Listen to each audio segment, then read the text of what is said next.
Good evening to all. In this video, we will discuss what is meant by partial functional dependency and what is the role of partial functional dependency to convert from first normal form to second normal form. Now we will understand what is meant by partial functional dependency. Here, partial functional dependency occurs when a non-prime attribute is functionally dependent on part of the candidate key. Okay, that we will understand in detail. Suppose there is a functional dependency like AB arrow C. That means AB arrow C. That means what happens here, AB is a candidate key. Whenever there is a functional dependency like candidate key arrow some attribute, prime attribute. Whenever there is a functional dependency like AB arrow C, then we are not supposed to encourage A arrow C, B arrow C. That means when you are saying that candidate key property because of the combination of A and B, just like a joint account. Okay, if you have a joint account, for example, A and B jointly they have an account, they want to withdraw some money. Okay, then what happens? Both must put the signature. You are not supposed to allow anyone. You are not supposed to allow. Am I right? Both must allow. Am I right? So that means what happens? ABROC is okay, but AROC don't want to allow. BROC don't want to allow. For example, here suppose it is a relation R. It has attribute like ABC. First we will check ABROC holds or not. We will check. Okay, ABROC. List out the values A1, B1. What is the value for A1, B1? Only one value, C1. Second one A1, B2, C2, A2, B1, C1, A2, B2, C2. So for each left side value you have only one value at right side. So it holds functional dependency. But what we are encouraging, whenever both have a joint account, both must put the signature. With a single side you are not supposed to accept. Am I right?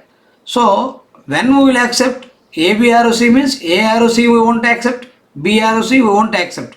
But if that is accepting, then that is having a problem. That is nothing but a partial functional dependency.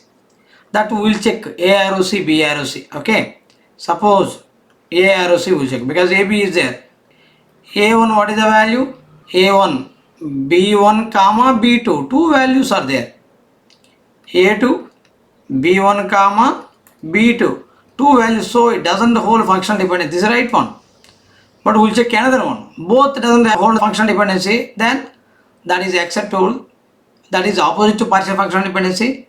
That is called as a full functional dependency. Okay. Now we are talking about partial functional dependency. Okay. So another one we are going to check. BROC. B1 how many values are there? For B1 how many values? Only C1 because B1 C1, B1 C1. For B1 only C1. For B2, B2 means B2 C2, B2 C2, only one value. So it holds the functional dependency. For each left side only you have one value. So whenever part of the candidate key holds functional dependency, then this is called as partial functional dependency. Okay. If doesn't hold, both doesn't hold, that is called as a full functional dependency. That we will discuss. So what is partial functional dependency? Whenever there is a situation like AB arrow C, B arrow C, or A arrow C also, or both also, AB arrow C, B arrow C, A arrow C. That means part of the key, candidate key, arrow C. If both holds, then it is called as partial functional dependency. So this is all about partial functional dependency. Okay. We need to correlate this partial functional dependency. We need to remove from the first normal form. Then we can go to the second normal form. That means to move from first normal form to second normal form, what we need to do? We need to check about partial functional dependency. If it is suffering with partial functional dependency, we need to remove partial functional dependency. Then only first normal form is converted into second normal form. Okay, I think we understood the concept of partial functional dependency. Thank you one and all.